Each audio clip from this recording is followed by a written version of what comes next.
Corona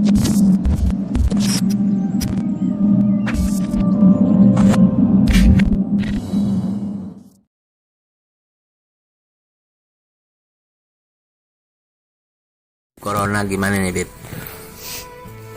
Corona nggak boleh terawih, nggak boleh tadarus, gimana nih? Itu ada dua pendapat.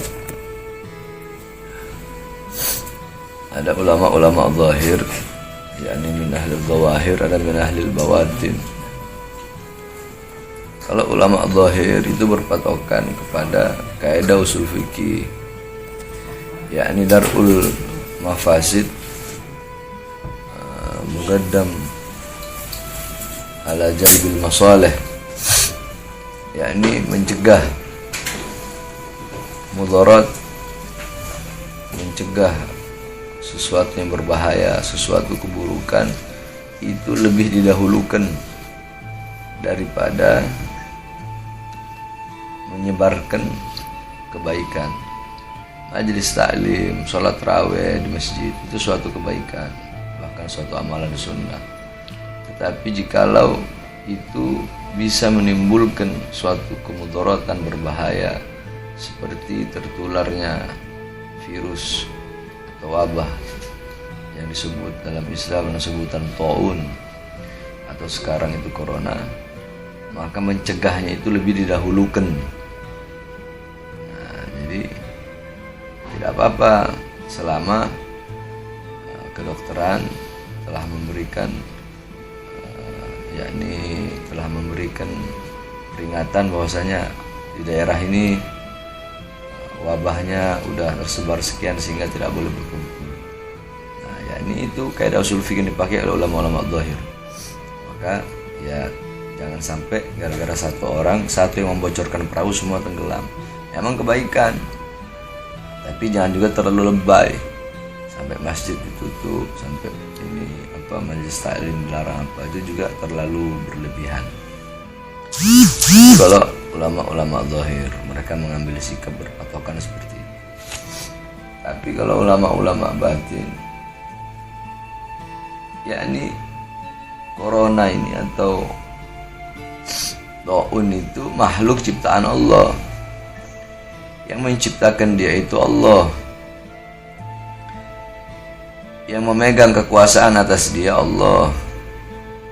Yang memiliki kekuasaan atas siapa yang Allah pilih untuk dikenai olehnya atau yang tidak dikenai olehnya itu Allah.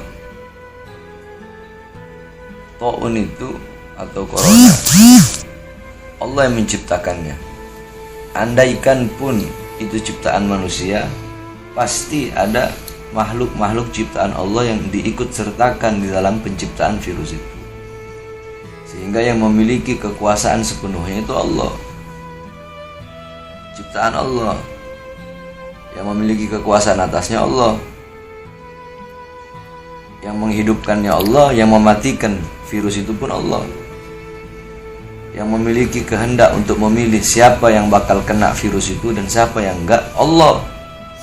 Satu-satunya cara ya kembali kepada Allah. Dengan apa? Dengan ibadah, dengan taat, dengan patuh, dengan tunduk kepada Allah Subhanahu wa taala. Dengan menghidupkan masjid-masjidnya Allah Subhanahu wa taala dengan zikir. Yakni kembali kepada Allah. Ketika seseorang kembali kepada Allah yang memegang kekuasaan atas corona itu, maka bagaimana mungkin si corona itu bisa mendekati atau memasuki, membahayakan orang yang kembali kepada Allah, yang dimana Allah adalah sang pemilik kekuasaan bagi seluruh makhluk, salah satunya corona tersebut. yakni idza khafal abdu alayya, apabila seorang hamba itu takut kepadaku, maka akan aku tanamkan dalam hati makhluk rasa takut kepadanya. Yakni kalau ente takutnya kepada Allah, kembalinya kepada Allah, ya corona takut sama ente. Yakni ada yang penyakit yang lebih berbahaya dari corona. Apa itu penyakit yang lebih berbahaya dari corona? Hati yang lebih takut kepada corona daripada takut kepada Allah Subhanallah. Sallallahu alaihi Nabi Muhammad. Nah, bukan berarti ente juga pasrah. Udahlah, toh hidup mati di tangan Allah. Nah, dengan wabah seperti ini, itu juga harus ada ikhtiar usaha agar tidak terkena. Sebab Nabi Muhammad mengajarkan itu, para sahabat mengajarkan itu. Bagaimana caranya? Ikhtiarnya dengan masker itu ikhtiar, dengan wudhu, menjaga kebersihan itu ikhtiar. Tapi jangan sampai corona menjadikan ente sebagai orang yang suudzon, prasangka buruk sama orang. Wah, ini dia kena corona, anak nggak mau dekati, nggak boleh. Jangan sampai corona menjadikan ente jauh dari masjid, jauh dari musola, jauh dari majelis taklim, jauh dari majelis zikir, jauh dari taat, jauh dari patuh, jauh dari sholat, jauh dari menyambung tali silaturahmi, jauh daripada membaca Al-Quran, jauh daripada takwa, jauh daripada musafahah atau bersalaman tangan. Banyak orang tak mau salaman, takut corona. Nah, padahal ketika seseorang itu bersalaman, di situ dosa-dosanya itu gugur. Itu kalau mau ikut ulama ahli batin. Terserah itu orang mau ikut mana, mau ikut ulama fikih atau mau ikut ulama batin. Seperti itu.